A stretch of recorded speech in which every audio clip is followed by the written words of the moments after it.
All right, comic people in the place to be. We're back on Avengers Forever podcast. We have another guest today.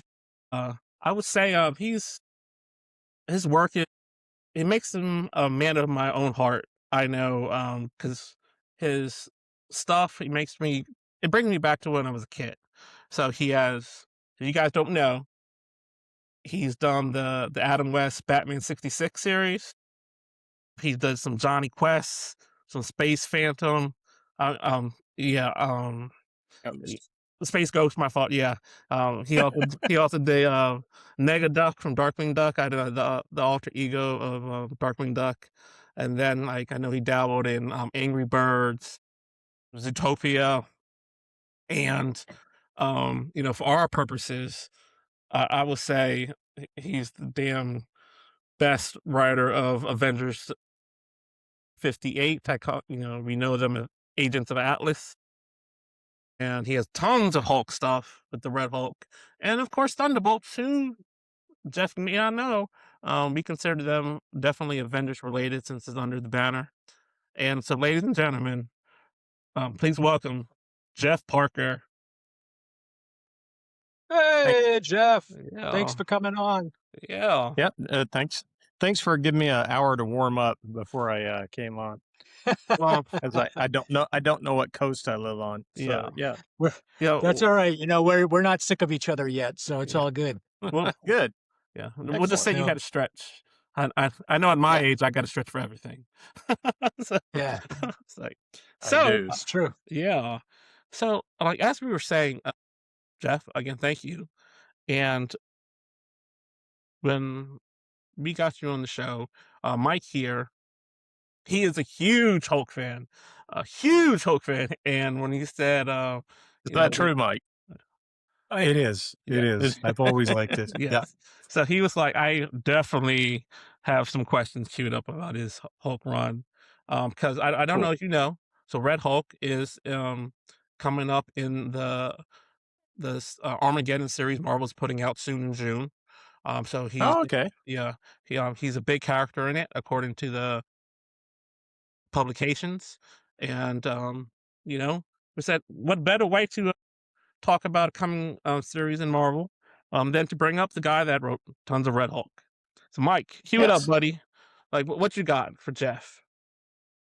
So Hit me. basically, first off, we're glad to have you on here tonight. This is fantastic. I know myself, I think you're probably one of the best surprises for me, pleasant surprises of the last 20 years out of Marvel Comics and overall, because what you've written is probably some of the funnest stuff that I've read in a long time. Agents of Atlas, Red Hulk, just really enjoyed it. I love the fact that you can take those old concepts and, put a modern spin on them. Red Hulk, I loved how you really made him into a hero in his own right, making Thunderbolt Ross into an actual three-dimensional character. I was just curious, one, I guess, was there anything to do with Thunderbolt Ross that you didn't get to do? And two, with Marvel's yanking Red Hulk into the big, kind of the big leader of the big bad in this current Armageddon event that's coming up this summer, were you involved in that at all? Did they talk to you, or do you have any opinion on where Thunderbolt Ross has gone from when you were with him to present day? Just whatever you got, I'd be cool to hear it. Okay. The second one I'll add get first. No one talked to me about anything. So that's easy enough, and you can assume that. Yeah. But and the first one, there was something I really wanted to do at the end of my run.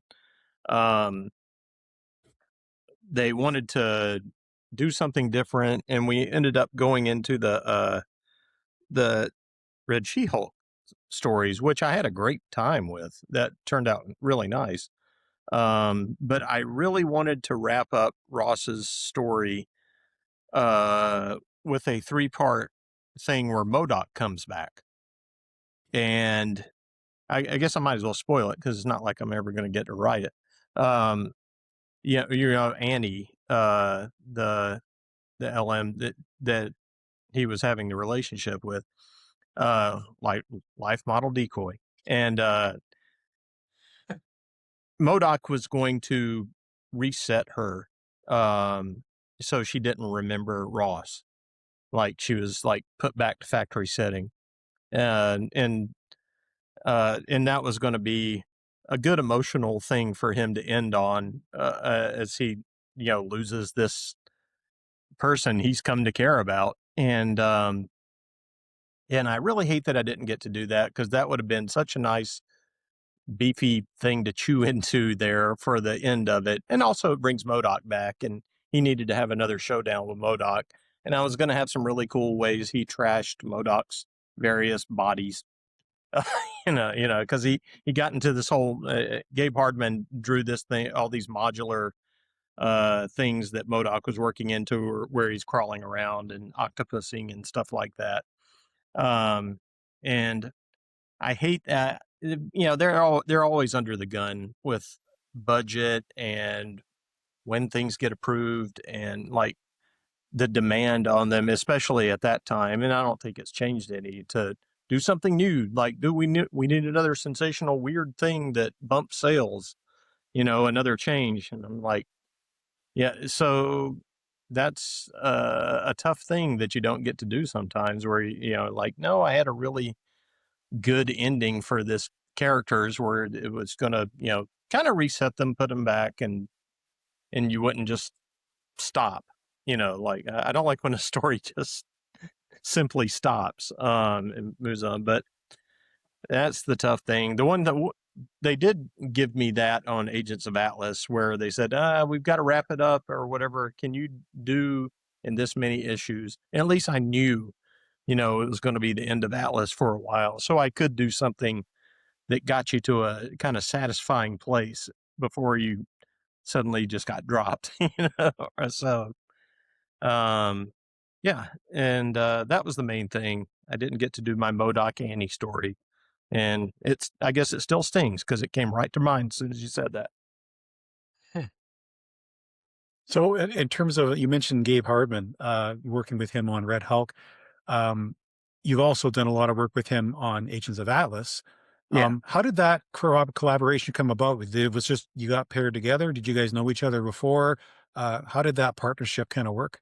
We had done a little bit of work. He and I worked together for the first time on a Hulk story. It was, if you ever got the one where Hulk teams up with Frankenstein, or the Frankenstein monster for purists.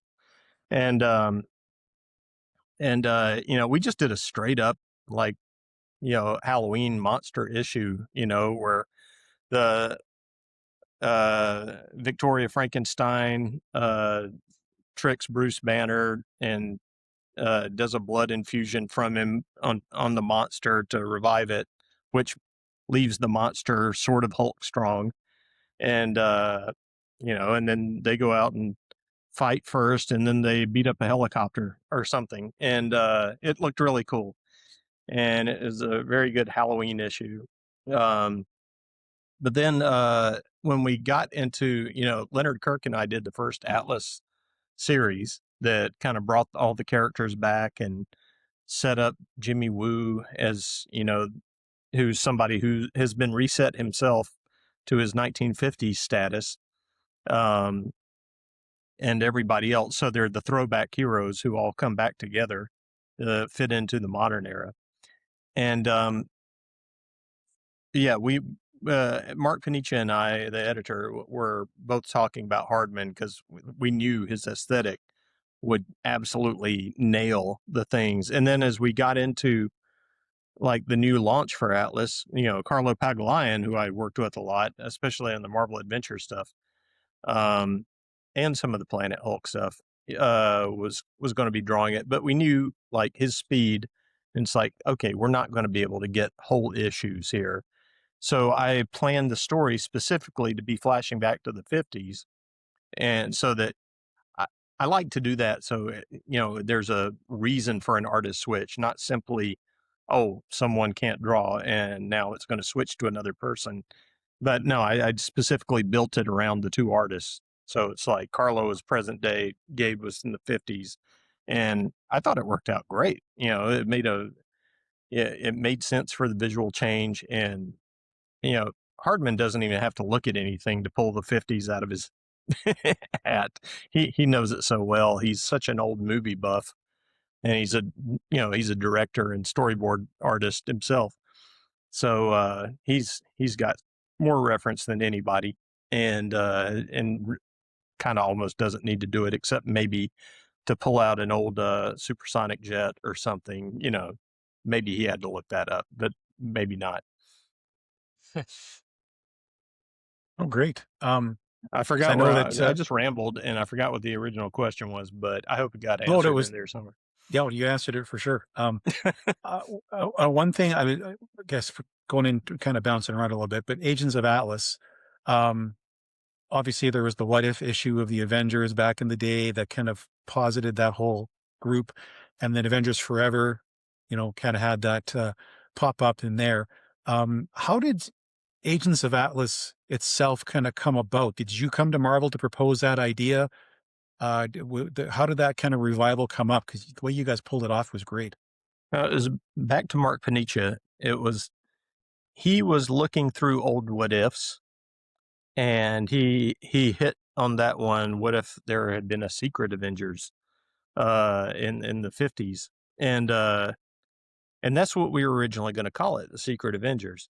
Now, then during one of the big summits, they liked that title, and they then said, "We're going to use that for something else." And we're like, "Thanks," but actually, I'm glad they stole it, because now it would just be you trying to explain who the Secret Avengers are to everybody by forcing us to come up with another title, which was something that paid homage to the Atlas era of Marvel. They have their own identity, and it was kind of that way the entire time. Like, there was always a big event going on. We were not always part of it. So we're kind of off, but at the same time, no one's messing with us, and they're letting us tell our stories. And I felt like we got to do a lot of really good stuff because of that. Sometimes when, the eye of Sauron is upon you, you can't do your plans. You've got to accommodate all kinds of other things that's written by committee. So, we it's a double-edged sword. You don't get quite the promotion that those other books get, but you also don't get meddled with. And I will take not get meddled with uh as much as possible. Anyway, so Mark could look at that, and I think he was probably like, it probably just made him think of the Doom Patrol, to be honest. He never said that, but he goes, "I was just looking at this. What do you think? I feel like we could do a cool take with these characters." And then I went back, and I hadn't read that issue since I was a kid. Um, and I'm reading through it, and I'm like, well, 3D Man's out because he's not a real character anyway. It was a retcon. Um, that gets back to us later using 3D Man when he does work. Um, and then I saw Namora swim up, and I was like, wait, why wasn't she just in the story? Like, this is a perfect like, Wonder Woman level character to have in here. So she got in, and I didn't like Jimmy Woo just sitting behind a desk. So he takes a active lead in the team. Um, and then at some point, the whole idea of him being restored to his young self and essentially talking and acting like it's 1957 uh, showed up in my daydreaming, and I was like, "This is good. This will because you see in other things sometimes that he gets used and they just make him serious agent guy, and it's like, it's not fun, it's just like, I like giving him a hokey saying or something like that. He's just more interesting when you let him be a little bit funny. And I love the fact that on the TV shows, they got Randall Park, in the Ant-Man movies, to do Jimmy, because that guy's super charming, and like, you want to see him get written into more stuff because it's more fun that way. It's like every time you set out to try to write a badass, you just kind of look dumb. It's like, let the badassery come out of something else that they're doing rather than trying to stress. It's like you're insecure and you're trying to stress to the reader, no, trust me, this is an important character. They'll decide that. You don't get to decide that for them. Uh, but yeah, so anyway, I give a lot of credit of that to Panicia. He was the one who believed in it. Brevoort made us go through so many rewrites on that first one, but that's, every number one of anything you ever do always is that most heavily observed by everybody. And then they all magically vanish during number two. And I'm like, what? No one, I don't have to get 8 people to read my story and yell at me about it. And, and then we went through all kinds of different artists, like talking to different people. I need to look at my old emails to try to figure out like just who all was involved at that point. Before finally Leonard became available. And it's like, Leonard can do anything. This is perfect. And he did. He nailed it. He can draw a gorilla. He can draw Venus without looking too naked. He, he he can draw weird stuff with Bob. He had everything down. Bob was an interesting character. He was actually my favorite character on the series because he wasn't Marvel Boy no more. He was like this alien, like you expanded on it, but he was just so alien to the Earth on the team, and I I thought he was pretty cool. And I know Mike, he had this he's into Ken Hale. I know he was a character, but of course, but Mike did have a question about Gorilla Man. Well, I was just curious, like when you're writing characters, like I do some writing myself, and you find that part of yourself is expressed through the characters. I'm just curious, out of any of the Agents of Atlas, was there any one like maybe Ken Hale where kind of the smart assery was that you kind of coming out of there? Yeah, I can actually confirm this. Comics artist Steve Lieber is still in the studio right now. Steve, who was it who said every time I read the Gorilla Man's dialogue, I just hear your voice? Was it Pac or was it your wife? Someone else we were talking about said that at the time early on, or is someone in the studio? And I went back and I was trying to, be objective as possible and reread the story. And I was like, yeah, I guess I just pretty much give him my voice the whole time.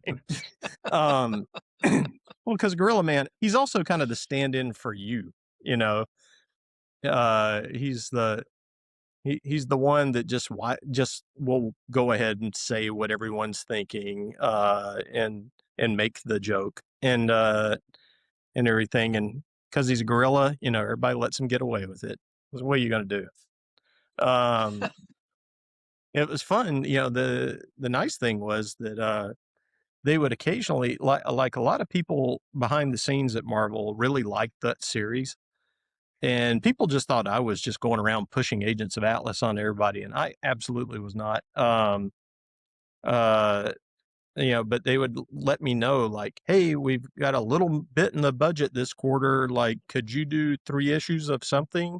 And I would it's like, oh yeah. So that's how like the Uranian, the Marvel Boy series comes about. And then another time they let me do a longer Gorilla Man miniseries, which I thought was fun to go back and like kind of revisit the whole idea of him as this sort of mercenary soldier of fortune type, or he's just up to whatever, and how he gets into the part, and then kind of remind people that he doesn't want to turn back into a human. He's been a gorilla so much longer, he doesn't really relate to being a human anymore, except he still likes the clothes and stuff, so and you get the sense that he probably only really wears that because it makes other people feel comfortable. It's like it was really fun. It was always fun to try to imagine what his voice sounded like. That's why I really wish Marvel would go ahead and do. It's like if you can make Guardians of the Galaxy work, you can obviously make Agents of Atlas work. Well, sure. There's a rumor of that, Jeff. There is a rumor. I haven't heard it. What is it? Yeah, that's what we were asking. Like you think Jeff would know? Yeah. No. Again, you guys are going to know this way before me. I'm forever just finding something else by seeing it suddenly on the screen. Yeah. So what is the rumor? And I shared it with the team last week, right? It was like their Agents of Atlas pitched into the MCU, and like the team's a little different now in the comic books. But I said, I know Jeff's coming on the show today, but I hope it's Jimmy Woo from the MCU, and they bring in your squad because, Yeah. yeah, Why wouldn't you? I mean, it's the yeah, most visual appealing squad. yeah, yeah. You got a robot, a Well, mermaid, a goddess, an alien, a gorilla. I mean, pretty much writes itself. And now, and hopefully they would also bring in Delroy's 3D man. Yeah. Because yeah, because even though I didn't want the 3D man originally, once they kind of later sort of brought him in and worked him in all the Secret Wars stuff. mhm. Or wait, what was it? Secret Secret Invasion. Invasion. Yes, and that's right. And I was blanking on that. And you have the whole thing with him shooting the scroll because he just thinks everyone's being tricked and doesn't realize that this is a sympathetic scroll. And then everybody hates him. And then I was like, oh, good. Now he fits in really well because like Agents of Atlas are the team of second chances. You know, they pretty much brought everybody, each of themselves back. They go back for each other. They don't leave anyone behind. They're very old school like that. And, like they go back, find the robot laying at the bottom of the harbor and get him back working again.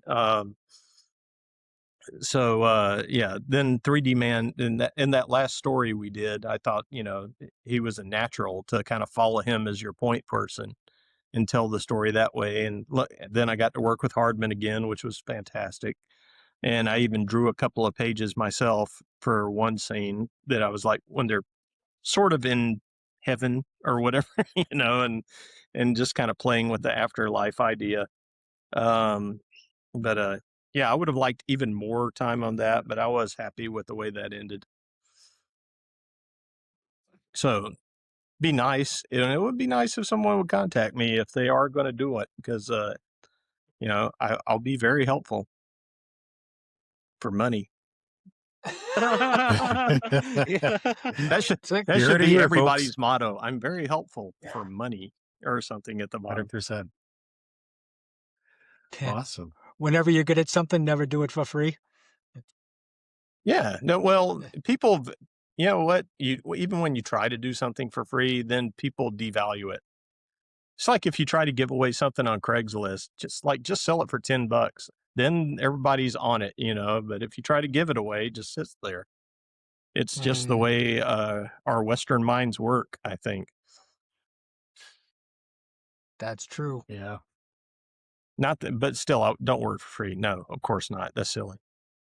It's still work. You know? Well, Bud, did you have Oh some yeah, no, questions? I have some questions. Sure. I just wanted, so I know that like this is great when I get to come in like 20 minutes in because Jeff's already answered some of my questions, and what I'm going to actually just do is kind of go back to the beginning from me, and then anything that you've said, I'm just going to ask you, maybe flesh it out because Okay. maybe you didn't answer the whole thing. But I guess maybe my first question, that I didn't have it written down, but Red Hulk appeared in the last Captain America movie. Was that anything special for you, or no? No. And it's like, always happy to see Harrison Ford get paid, of course. Yeah, but you didn't. Yeah. I didn't Right? see Now I get anything. it. I get it. No, I got Um, I got paid from the Aquaman movie, but like nothing there. But they didn't really use any of my stuff either, so it's not surprising. I don't know if mm, Jeff Loeb got anything. It's like who knows. Um, yeah, that all kind of spun out of like we were all he and Greg Pak and me and Fred Van Lente and let's see who else. We were all working on the whole World War Hulk thing. So like mm, not Planet Hulk, I wasn't part of that. That was Greg. Um, and yeah, we all went to New York and kind of were doing just a mini Hulk summit at the time. And so Loeb would kind of run the thing like it was a TV show. And we just had all these whiteboards around, and we were just planning out the whole thing and just going back and forth and spitting out ideas. And that was super fun. Um, we had a good time doing that event. And oh yeah, and Paul Pelletier came in and drew a lot of it. That was great. And then I got to work with him later on Aquaman. Paul's a great artist. Um, I loved his oh, Aquaman stuff. and Ed McGuinness came in for a day and just like threw a bunch of great ideas at us and then took off like some kind of magical character. So that yeah, it's just like, it's funny because Ed'll come up with really good stuff that's like great for just like a big one shot thing. Like on the Hulk run, he came in for us to do the Compound Hulk, which was this silly thing where the smashed Hulks, you know, together.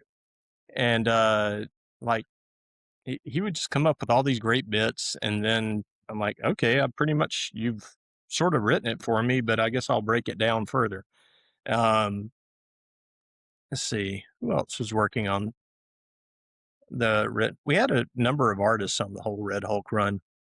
Um, I still think one of my favorite moments though is uh, when Hulk breaks up the argument about whose barbecue is best uh, between the Texas and North Carolina contingents at this big barbecue uh, roast that's going on. And then just sits in the back of a pickup truck eating. I love stuff like that. To me, that's like classic Hulk things.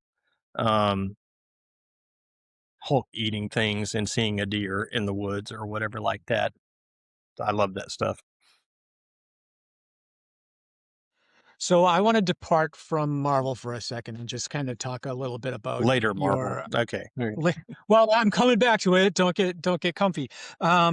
But I was just hoping that maybe you could talk a little bit about your early success with self-publishing and how important nowadays do you think is Kickstarter to Oh gosh. anything Yeah, new when I it comes up to definitely would have, self-publishing? if Kickstarter had been around back when I did the Intraman, I would of course use Kickstarter. I mean, you cannot beat the whole thing of having your audience kind of join in and be kept updated about everything. Because before self-publishing, you were just essentially doing a smaller version of what all the big publishers were doing, which Yeah, is go round up some money, put in a ton of time to make the book, get it printed, get it solicited through previews. And of course, back then, Diamond was the only game in town. And right. luckily, they had a tiny department that would deal with all the independent, publishers.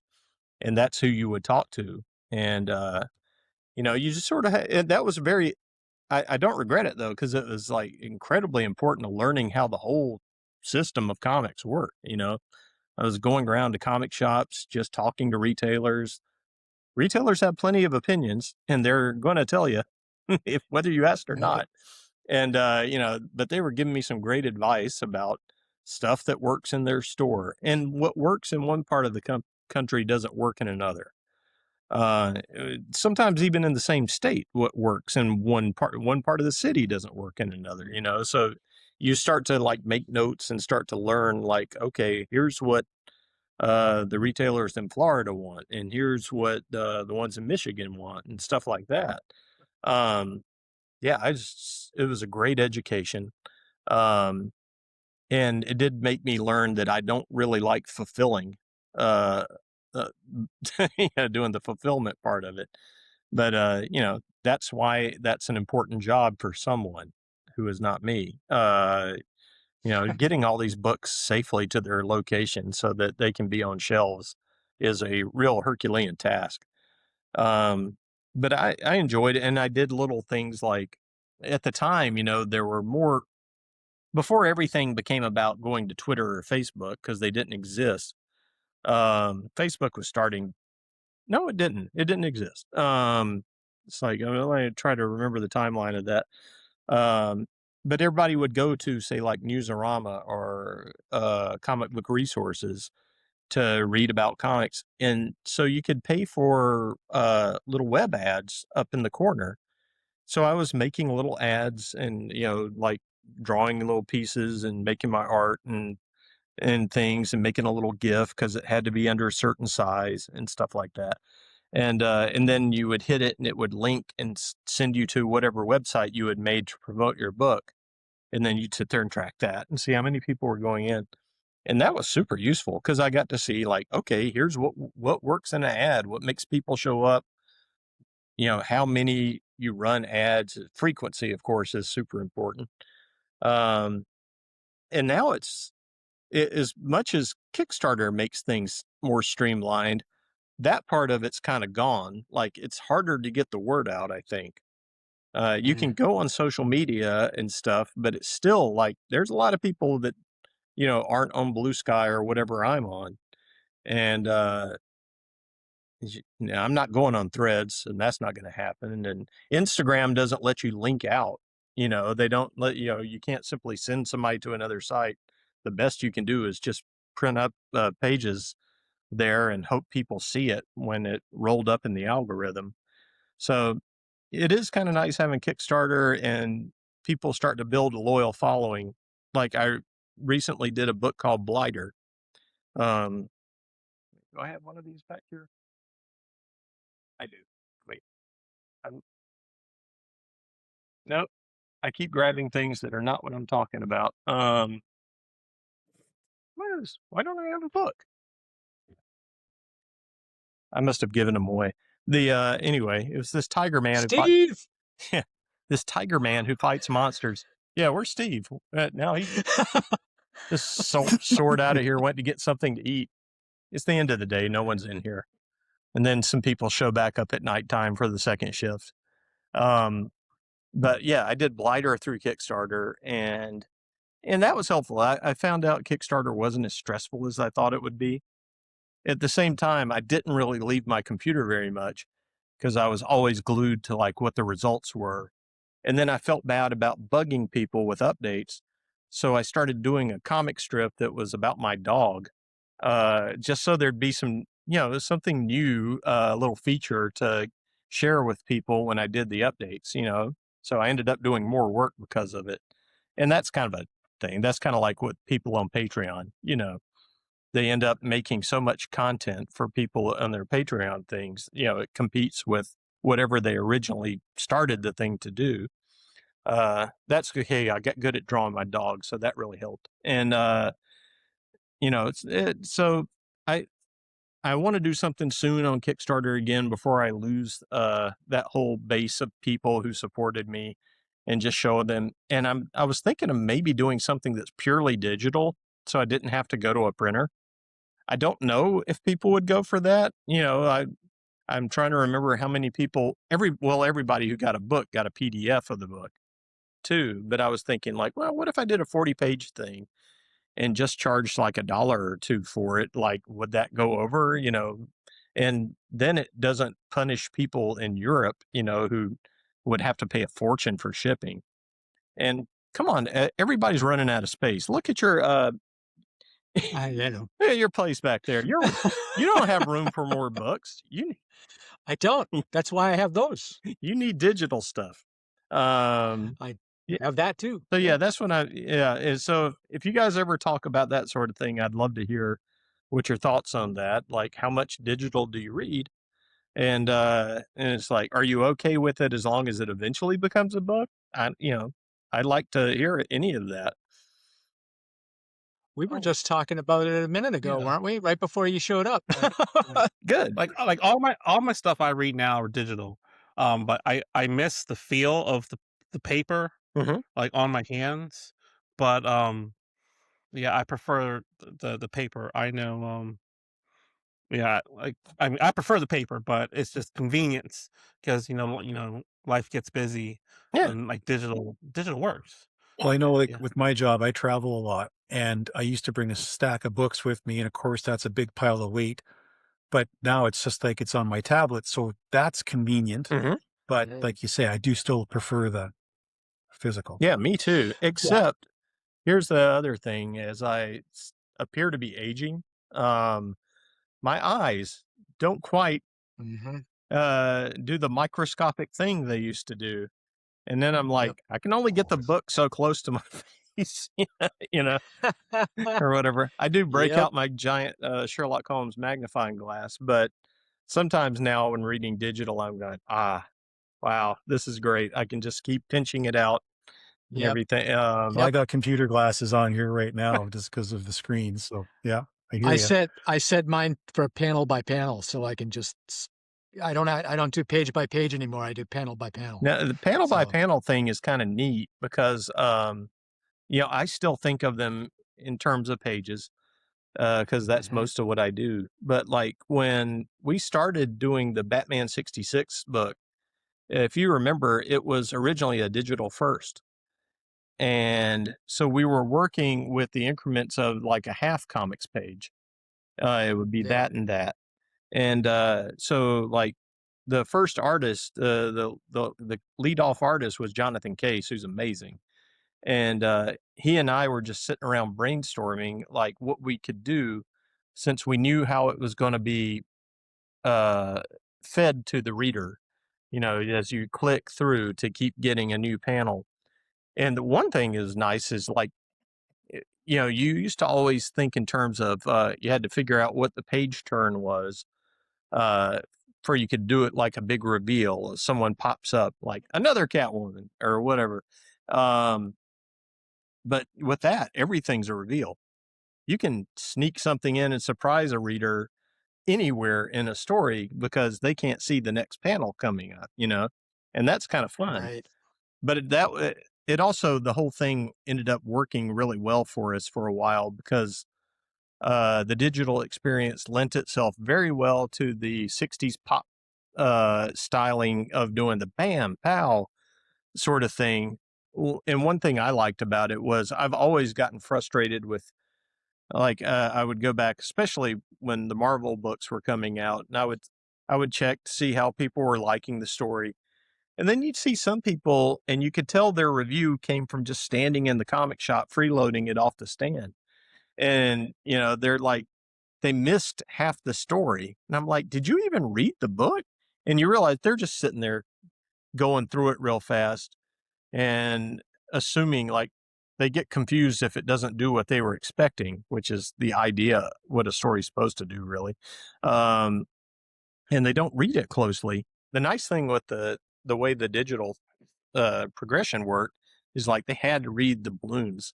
Like the balloon comes up, there's Batman, then the balloon pops up, then the next bit of dialogue pops up, and people really knew what the story was because they were so focused on what they were seeing. It just slowed them down just a little bit.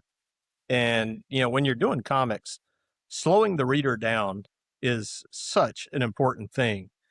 I've always said in the past, the way to do it was to simply spend more time and put in a lot of detail, and that's the artist's burden there. Like I would often think of the way Mark Schultz would do, like he would do a really elaborate scene, and like it really made you spend more time on the panel because you're going around looking at all this lush detail, like the vegetation and the dinosaurs and all this sort of thing, and you would just kind of drink it all in.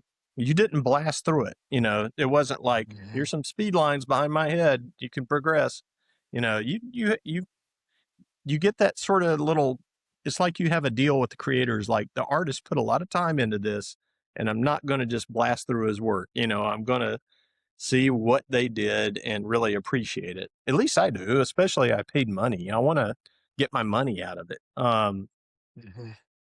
Yeah, I don't know where I was going with that, but anyway, I just liked the digital thing. It was making me think of when we first started doing Batman, and then later. I ain't gonna, yeah, Oh, go ahead. I ain't gonna lie. I ain't gonna lie. Batman 66, I read it just to see if, how well you do Julie Newmar. Yeah, of course. Oh, one of my favorite Ken, one of my favorite things when we were doing that uh is like, she was still alive. Adam West and Burt Ward were still around and everything. Well, Burt Ward's still around, right? Yeah. Yes. Mhm. Okay. Yeah. Yes. Like, I'm not jinxing anything here, am I? Uh, After our that first issue came out, uh, Jonathan got an email from Julie Newmar, and it was loaded with pictures of herself that she liked. and I was like, that is the most Julie Newmar thing ever. To just like, she's. I'm not saying she's vain. I mean, that's what you do. You say, here's the good shots of me, or something like that. They control how their image is presented. But it was so beautiful that she did that. We just enjoyed that. And we already had all of those pictures of her anyway, because, back when we were planning the book, we spent forever looking, it's research, Ken, Yeah. looking up Julie Newmar pictures on the internet. Yeah. Yeah. And freeze framing and stopping stopping the screen all the time. The interesting thing was that, part of, the reason I know, Warner wanted to, one executive, and I'm not sure who it was, went through a lot of trouble trying to get all the various rights back together, because you couldn't do that book. You couldn't do anything with it because everything was split out in the four winds. And, so to be able to do that, and it would then lead to the DVD collection, which it did. And so somehow us doing the book kind of helped with getting the DVD collection together. I don't know how. I don't care. I got my DVDs, so I'm happy. But yeah, like, they had to keep getting likeness rights and all that sort of thing as we were putting it together. Wait a second. Where was I going with it? I said Julie Newmar, staring at Julie Newmar. Oh yeah, I didn't, since there was nothing but like, pirated tapes at shows. Before that, there was like Mark Waid caught me at a Comic-Con. I want to say maybe Chicago. He came up to me and he just gave me this whole thing of bootleg CDs because he wanted to read the book, and I'm sure he could thought about like throwing his hat in and and writing some of it. He should have, because he would have killed on it. But that was a really cool thing for him to do, to come up and just give me all these. And I was like, oh man, now I'm going to see if I've been remembering it right or not, because I hadn't seen a lot of this stuff for years. And I started watching the DVDs and I was like, oh, I remembered it exactly. And I was like, then I thought about it. It's like, yeah, I watched every episode a billion times as a kid. There's no way. It's like, this is the one time I would actually remember something right. But it was kind of neat seeing that I'd retained so much of it. And it was really cool of Wade to help me out like that. And then, of course, now everybody's got that box set where you press the button on the side and it plays the Batman theme. And so mission accomplished. Yeah. I have a funny story, real quick. I have my friend Don. He used to write for Black Panther. Don McGregor. Oh, He yeah. used to correct. He used to, yeah. He used to collect, or he still does collect DVDs and VHS tapes of old TV shows that he used to watch. And he once, at one point, gave away an original page art of Carmen Infantino Flash for an episode of I Spy. Oh man. I would have happily made that trade. I loved I Spy. I tell him that, I also like that show a lot. Yeah, but yeah, I said, I hope it was the best episode of the series. So, but he said, he's like, you don't know, back when I did it, you didn't ever think that things would be so readily available. And I said, you can stream it now for probably nothing. yeah, you can't. Yeah, I don't know if anybody's showing I Spy because later problems that weren't with Robert Culp. But wow, who's this jerk who made him cough up a Carmine Infantino page and wouldn't just give him a copy of it? Come on. Jeez. No idea. No, I'm telling you, it's like he traded it. I couldn't believe it when he was telling me that story, but he's like, he doesn't have any I'd more. kill for a Carmine Infantino Flash page. God, that would be so nice to have. Yeah, that's I he was thinks just now that talking would about probably be pretty that nice to run, have. just earlier. Yeah, it is it's funny the stories that you hear when you're talking to some of these the old timers, you Yeah, know, like you wouldn't believe what I gave away. So yeah.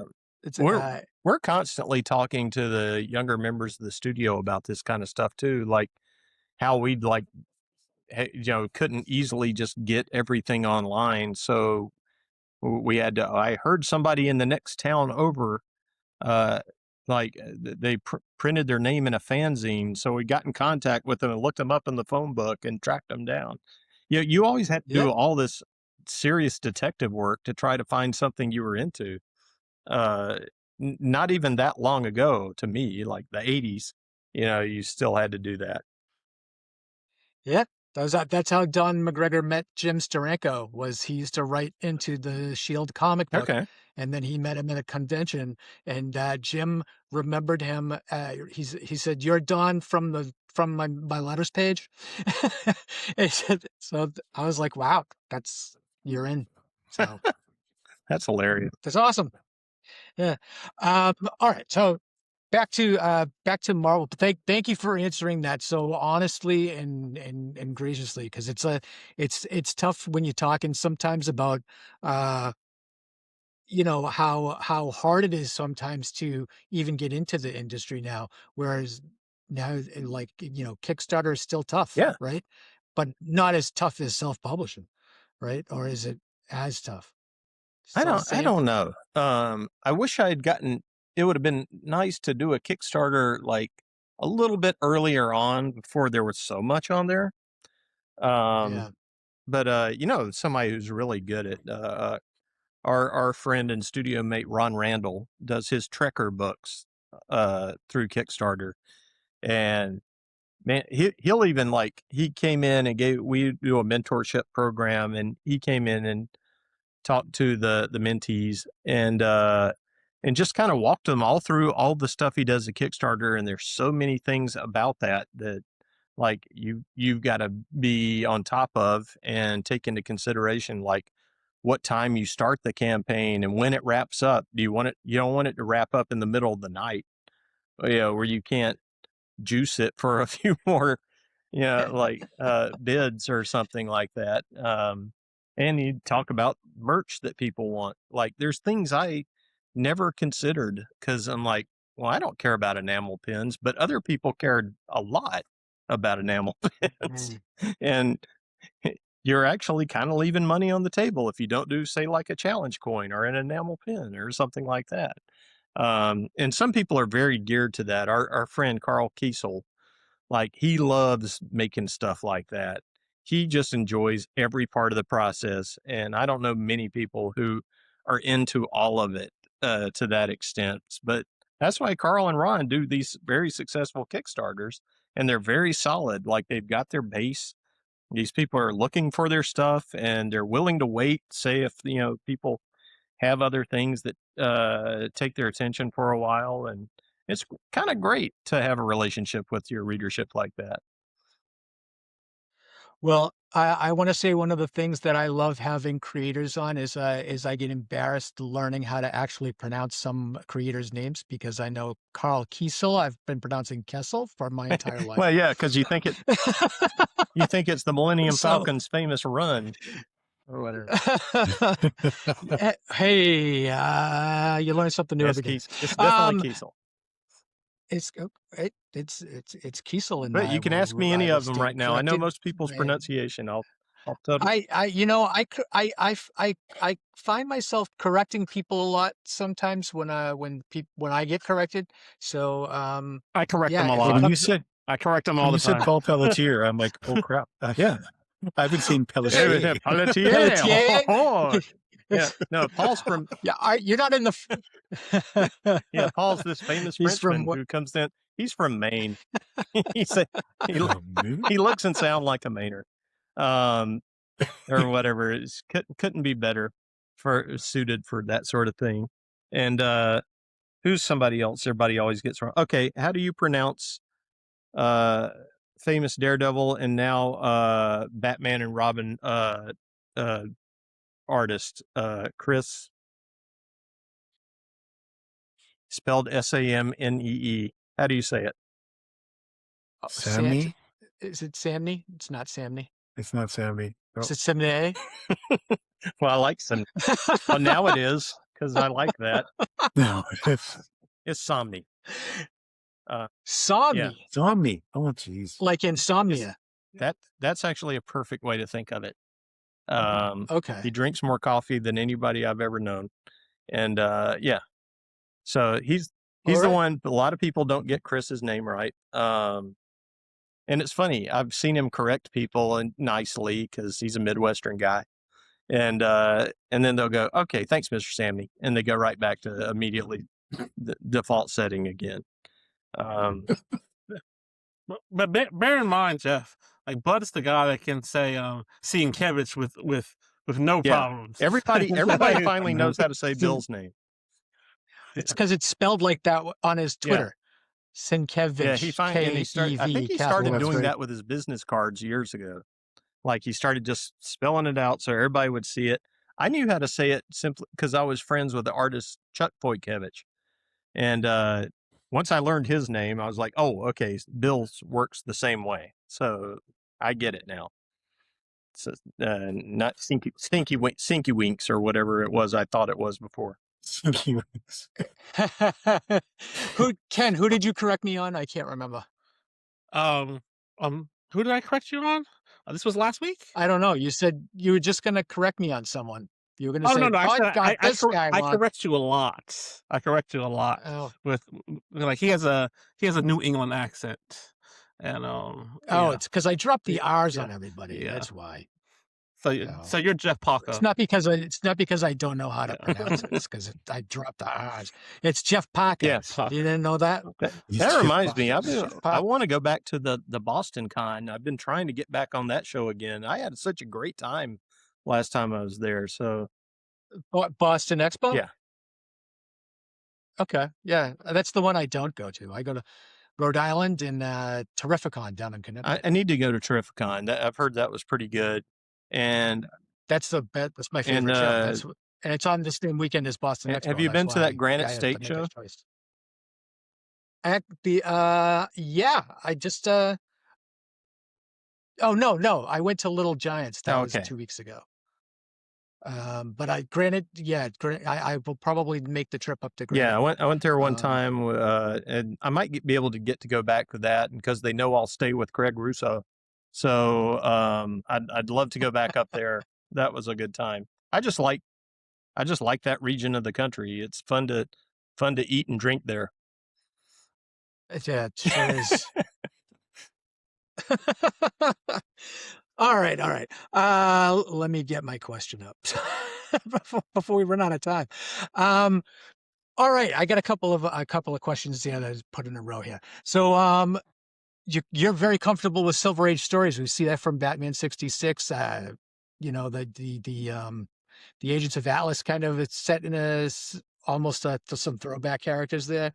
The question really is how conscious are you of continuity when you're writing these stories? Or do you care? I care about my continuity, and not so much everything that appeared in a comic somewhere. Whoa, 2 dogs just went running through here. Oh, that's right. The puppies. We always have dogs in here. It's pretty cute. But to me, it's more important to nail the characters and make them feel right. And if you do that, you don't have to worry about the details of who did what once. And I don't care about the Easter eggs of someone mentioning some old adventure. It in fact pokes me and takes me out of the story most of the time because it feels like fan service. Like when we did Future Quest, I felt like, okay, I'm only reacting to like I'm bringing Doug Wildey's Johnny Quest and Haji in here, and Alex Toth's Space Ghost. I'm like, none of the tiny things they did, and then I had a lot of freedom to make up like build out the Herculoid story a little bit and things like that. Um, these dogs, this is, you can't see them, but like there's one old dog and there's this little puppy that it's kind of just torturing the older dog, just following it around. With a comic book in his mouth, Hey. probably the one you're trying Yeah. to find. Yeah, we'll use some comics to wipe up there after. Yeah. Hey, doggy, good to see you. You can almost see it. Oh, wait, no. Oh, He's being pretty Oh, friendly. I like Zeph, that. this is Zephyr. What do you think? Hi, Zephyr. Hey, Zephyr. Zephyr got in on the Zoom call. Good job. Oh, yeah. We got some treats over there. If you want one, I'll bring one out in a minute. All right, so well, the continuity question leads me to my Also, my always next put an question is- animal in your story. That just literally Oh, reminded me, like, that's one of my little rules. I don't do it every time, but if you can think to drop an animal in somewhere, it weirdly, it adds this kind of chaotic element of the real world to anything you're doing, and takes you out of the whole, this is a plotted thing where people are saying this and doing this, because an animal doesn't obey those kind of rules. They just fly through or whatever it is they do. And plus, artists want to draw an animal, just let them. So, okay, go ahead, bud. I'm sorry. all right, yeah, no. So I wanted to touch on your Age of Sentry series. Oh, thanks for reading that. That's kind of like a double-edged sword, right? I literally just read it over the last couple of weeks, not knowing that you were coming on. Really, I'm doing a read through on Mhm. Marvel Digital on Marvel Unlimited, and your Age of Sentry came up over the last few Aw, weeks, that's so fantastic. I happened to read it. Yeah. So now we have Watchdog, because you drop a dog in there. Some Watchdog was in there.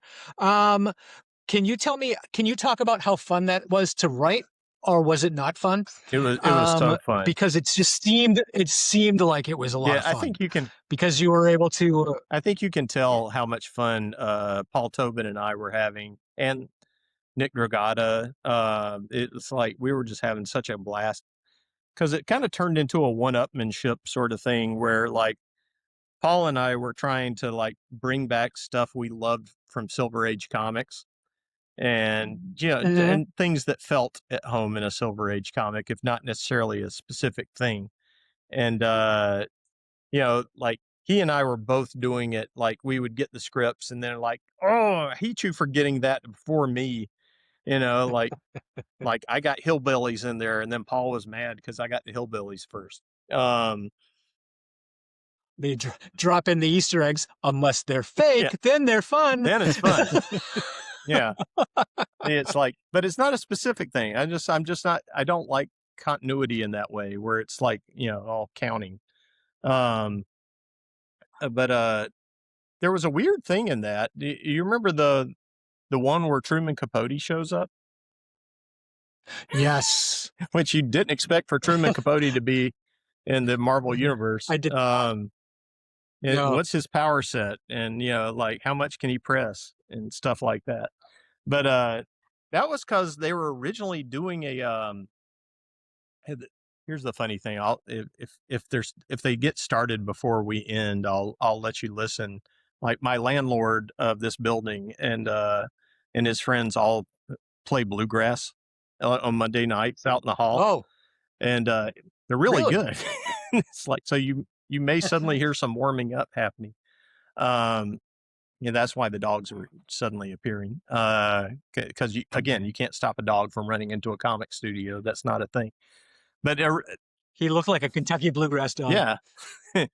Oh, did you see the Kentucky Derby with that crazy come from behind the other night? Oh, all right. That- golden that was crazy. tempo. Yeah, that was crazy. It was crazy. Like Yeah, Golden yeah, Tempo. I was like, oh my god. Yeah. It's amazing. So anyway, during the month that was going to come out, we suddenly got this notice that Marvel wanted to have Stephen Colbert appear in a Marvel comic.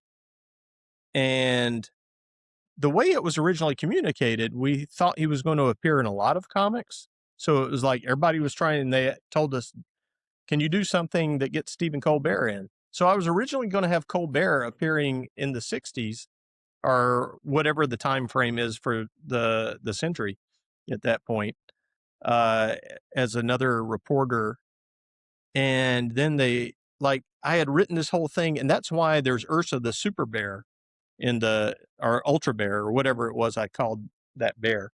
And it was going to be a whole thing. It was tied into his name, silly joke. But then they came back and said, no, he's just appearing in Spider-Man. Sorry for the confusion. And we're like, well, now I've got him in here. And I was talking to Colleen Coover, who sits next to me, and still did even in that version of the studio. And I was like, who's a literary character or somebody I could put in here that would fit this thing? And she just immediately goes, Truman Capote. I was like, well, Truman Capote would be fun for Nick to draw. This is why he can do absolute Batman now, because he drew Truman Capote in the Sentry series. And but anyway, then I was able to get this little Harper Lee jokes in there. My Easter eggs are good. 5 to 1. But yeah, like all the stuff in there, I got to do. Like, I loved Cranio, the man with the tri-level mind. You used him in every issue. I thought that was fantastic. Yeah. Mm-hmm. It was like your recurring supervillain. And everybody can't stop saying his catchphrase. He's always 3 steps ahead of and it's like, he's got a tri-level mind. How can I outthink him? Like, you see his 3 brains floating there in the little jar on his head. And then I love that, because then it got to do during the time travel bit or whatever, where you see somebody with a top hat, he naturally assumes it's going to be Cranio, and then it's Abraham Lincoln. And of course, they're on the way to watch their famous last play that they're going to do. And it's like, enjoy the show, Mr. President. Like, we got to do so much good stuff in that. Like, I just couldn't believe it. Yeah, that's one of those comics that it's like, not a whole lot of people know about it, but I know a lot about the people once I know that they're fans of it. It's like it ties a very certain kind of person together that I really appreciate. And so I'm glad you got to check that out. We just had Paul Jenkins on a couple of weeks ago. Yeah. And so this has been a very Sentry heavy last couple of weeks. So, but I really love Sentry, just because I think he's probably one of the two best creations in the last 20 years from Marvel, 25 years. Just because he covers the whole gamut. Like, if you he can be brooding, mental case, like most Marvel characters, but then you can have so much fun because you don't have to worry about the continuity, but then you can just make up your own continuity, which is what you did, which I thought was fantastic.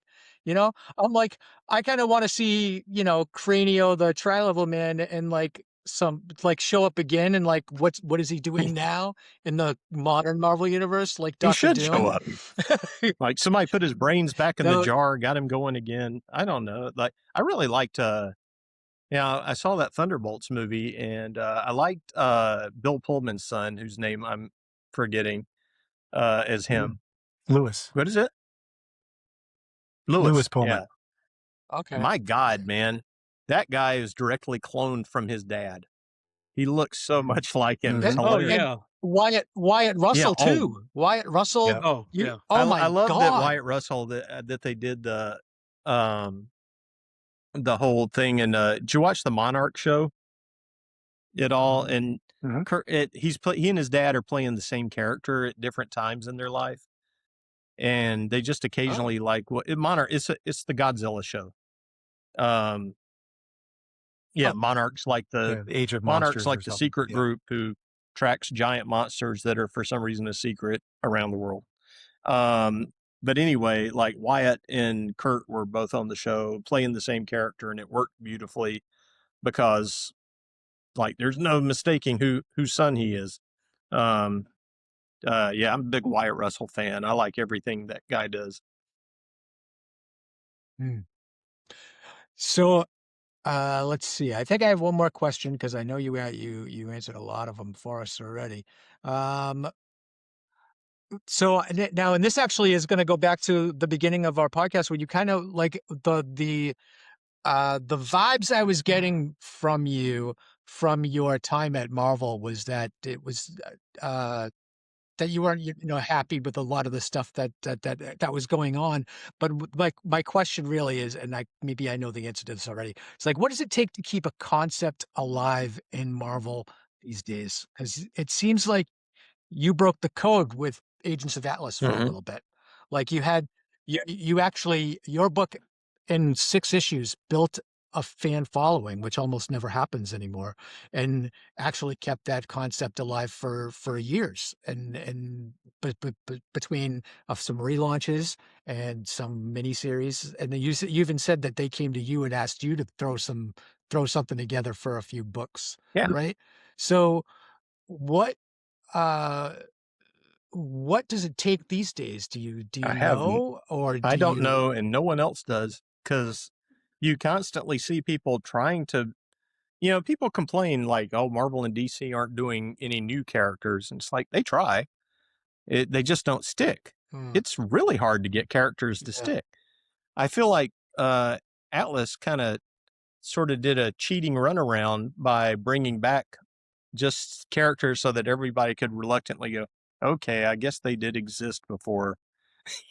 So like, but it still kind of doesn't work because like most people didn't grow up reading those characters. Like they didn't know No, Namora. They knew I they knew yeah. Namorita, but they didn't know her. Um, it's yeah. I mean, what you're asking is, of course, what people at Marvel and DC are always asking because they're always trying to figure out how do you do that? How do we build a new readership and mix this up? And they kind of end up a lot of the times because they have no choice, just kind of morphing characters they already have, trying to make them into something else, which I don't think works most of the time. Once in a while, you find like a character who had never quite made its potential, and then you do find a way to bring them out. But I think most of the time, you're better off just figuring out what made the character work in the first place, if it did, and just, refining that probably. I don't Mm, know if I phrased that very well, but it's yeah, that is you immediately brought up probably the thing they lose sleep over the most at both companies. How do you do it? No, if they knew how, they do it all the time, and they don't, and no one knows when they're doing it. It just happens. I think usually though, I'm going to have to give a plug for giving creators more control. If you can if you can let the team find itself, and kind of enjoy working together, and then like let them kind of go in the direction they feel like going in. I feel like you're most of the time you're going to get something like that. And but mhm. no, everybody's scared to do it. They always want to do it from the top down and in a way that they can present as a business plan what they're going to do. It's just like movies, they go for any kind of franchise name or something that's been heard before because they're too scared to take uh, you know a role on the unknown. But when you do, Mhm. then you get something like Kugler's Sinners. You know, it's like fantastic Right. movie, super fun. I can watch it over and over and never get tired of it. And I'd rather see him do stuff like that all day than just make another Black Panther movie. Like he, something where he's got all the creative control and he can do what he wants, you know, and he works hard and indulges indulges himself in a way that I enjoy. Um, that's I think the key. You gotta find the right group and keep them happy, and they will figure this out. But I don't think there's any formula for it. Yeah, again, if Yeah. I did, I wouldn't tell you. I would just totally just do it and not share. No, I mean, I think that I think that there's a misstep now is the constant kowtowing to the stock market, their Yeah. ownerships and uh their stockholders that have that want to make a return on their investment and not giving the chance for a property to breathe like an Agents of Atlas that if you got to have I think who were we talking to that I was like if you were you should be up to issue 40 of Scarlet Witch. We were talking to Oh, Steve Steve Orlando. Orlando, yeah. I was like, you should be up to issue 40 of Scarlet Witch, not like your fourth Yeah. relaunch. And he's like, wouldn't I love to be on issue 40? Sure he would. Yeah. And it's it's just the kind of thing that you just have to refresh something every year. So, every 10 issues, every time you fill up a trade, you gotta reset a number one. Yeah. It's Um, like when, Cheers wasn't Cheers right out the gate, and or Seinfeld or any show anybody later remembers fondly and everything. It's like, yeah, go back and watch the first season. They hadn't really figured it out yet. It's like, but, and you would think if anywhere, comics would be somewhere you could do that, because we're relatively cheap to make books, compared to every other media. Certainly yeah, cheaper than a movie. And, but even, they're very, close-fisted even on comics budgets. Like, we can't spend a few $1,000. And they can't because for exactly the reason you said, they're all beholden to whoever's own and who their shareholders are. Marvel in the 60s was just this company, and like there's not really anybody over Stan Lee's uncle at at one point, and it's a handful of geniuses just entertaining themselves, and then they build a whole universe out of it. yeah.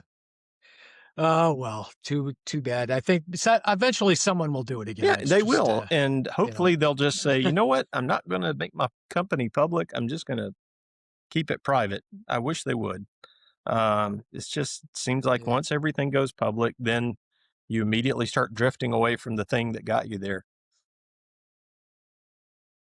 It's Yeah, yeah, true. it's very true. And the other thing that I think of is I think the next big Marvel property isn't coming from the comics. It's going to come from the MCU, and it'll be a Disney-fied version of something that will Well, catch on, but perhaps. But they've done good stuff though. They got back to the core of the appeal on a lot of things. Again, James yeah, Gunn just really just rose up and shined, and and just showed. he crushed it Yeah, on and just Superman. Yeah, yeah, I loved his Superman, and it all comes from him showing that he could do Guardians of the Galaxy, which no one could name that book who wasn't a hardcore comics reader from years ago or whatever, and now everybody knows yeah. it. And yeah, I did love his Superman movie. I thought he did it just right. Yep, I think, I think he has not had a miss on his DC tenure so far, and I thought No, the Peacemaker TV was shows a that revelation. Peacemaker's been fantastic. Yeah, I saw the smile on your face. Peacemaker just makes me laugh when Yeah, I think about it. immediately start thinking about some of the funniest bits.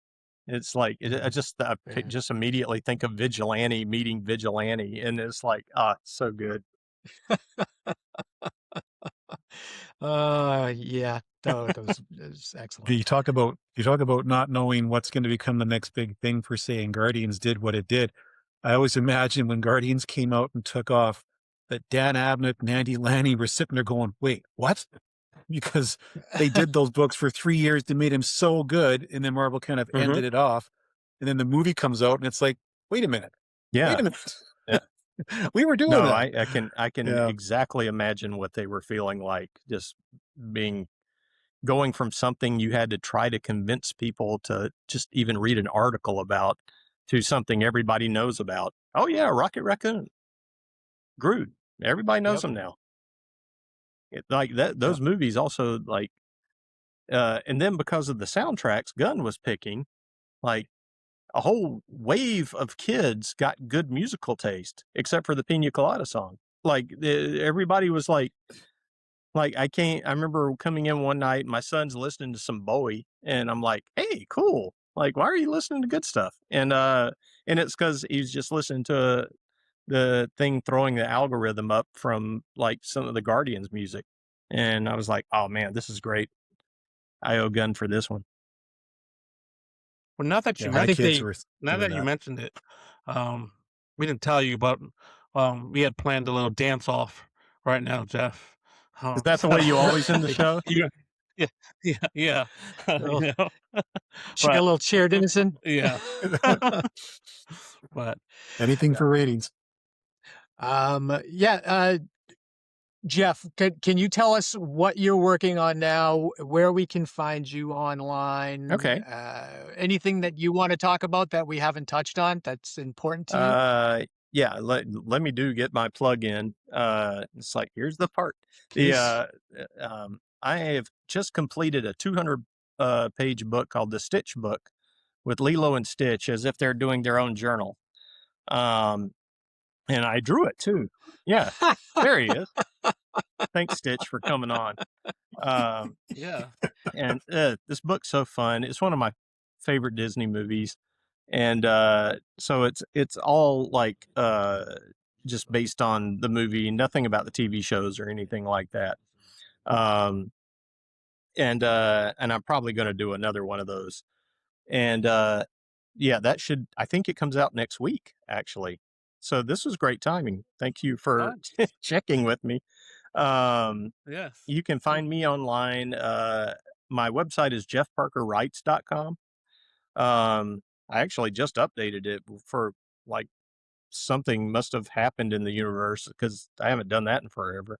And if you use Blue Sky at all, I'm on there just as Jeff Parker. It's easy to find me. At the moment, my avatar is Quint from Jaws. And since we're getting into summer, I'll probably leave that up because, it's the season of Jaws to me. And I just really like that character. Um, Come out to Boston. I'll take you to Martha's oh, I'd Vineyard and love we to can go. I've go. never been to Martha's Vineyard. I want to do the Jaws tour. That would be amazing. Um, Yeah, I've it's a I've lot of watched fun. so much like footage about the making of that movie and everything. It's like it's one of my all time favorites. Well, maybe if you're lucky, if you come out, you'll actually see a great That white would be shark. good. So I would love to see a great white shark. yeah, yeah. He even Yeah. said shark. See, there you go, Ken. Wait, where No. is everybody? So now I know where you are. Where's Ken and Mike? Okay, so I don't know if the lake fools you. I'm actually living in South Okay. Carolina, but May is Pacific Islander month, Asia Pacific Islander month, and I'm Pacific Islanders. So shout out to all my people in 803 in Hawaii, 685 in Samoa, 671. Shaka to everyone, bros. That's Okay, why you got a stitch handy. Got it now. Okay. I did. Yeah. Yes. It was fun doing that. Like, God, I hope they bring me out for one of the Hawaii shows. Because one, I Uh, just want to go out there. But yeah, I was trying to work in as much Hawaii as possible. So yeah, you can let me know after next week how close I got, if I screwed up. yeah. Mike, where are you? And Mike. And I am out of, I live about 10 minutes outside of Regina, Saskatchewan, Okay. Canada. So Deadpool's Wow. hometown. How did So you three unlikely we just, heroes all unify anyway? Well, we were just talking about Really? that. So, yeah. we have a fan page, an Avengers fan page on Facebook, Avengers Mhm. Forever. And when Jed McKay, he's going to be on the show Oh, next cool. week. When its first issue dropped, um, me and Bud met on a chat on our site to review the show, and we just kept on meeting. And then we're like, hey, um, let's just do a show for the site. And then Mike came in a little later because I'm like, yeah, I need some relief because I'm doing editing, like, and the research, like, and the show. I was like, I need a Yeah, it's a third lot. voice, and said, well, Yeah, so but I actually know Mike because Mike does write a book. He's a Yeah. novelist, and we met writing fanfic for a couple sites Ah, online. interesting. Yeah, yes, Yeah, so he hit me up, and I'm like, "Yeah, this is awesome. I get yeah, the chance to meet guys like yourself. Cool. This is great." So Well, this is great. I like the way you guys have the whole East Coast controlled here. I was doing a couple of podcasts already, and Ken said, can you do a podcast with me? All you have to do is show up and talk. And I said, yeah. No problem. okay, Yeah, You got the yeah. headphones. yeah, and just, I can what do talk you all know? day. I don't Yeah. even have that. You need me to show up and talk to comic book creators. I can talk to comic book creators. Oh, Ken, where in Yeah. South Carolina are you? I'm in Aiken, South Carolina. So that's exit 18. So I'm an hour south of Yeah, Columbia. okay. Yeah. So kind of off 95. Yeah. Oh no, 95 is a big split. So it takes around So it's farther away from that? hours. Okay. It takes an hour and a half to get to 95 from. Oh, So okay. like I'm actually really on the border of Georgia, of Augusta, Oh, Georgia. okay. I Sure. used to live, yeah, by the Masters, and so I just moved out for a bigger house, Okay. and yeah, I'm here, man. Yeah. Is it already Yeah. hot there? Uh, I feel like you watched like a first hour of us warming up, but it was 81 degrees today here in South Yeah. Carolina. As you can see, Boo. there's a pressure point coming from south all the way up this coast, right? So, but yeah, I used to live in New Jersey, and I got sick and tired of the snow, so I got blizzarded in twice in 1 month. Yeah. And I said I got to get out of here. It's like, and I did. Whereas Mike probably Yeah. loves snow and cannot get enough. Yeah. Yeah. I don't have a choice. Yeah, Mm. I mean, right now it's all melted now, but it's been cold and rainy today. But we had snow as late recently as Wow. last week. So, but hopefully it's done now. Yeah, Lucky you. Yes. time Yeah. to go to the lake. Spring Yeah. is here. Yes. But Jeff, thank you so much. Again, everyone, go pick up Stitch, Lilo and Stitch. What publishing company? Dynamite. It's the Dynamite. Dynamite's doing a lot of Disney stuff now. So. Oh, and Zootopia.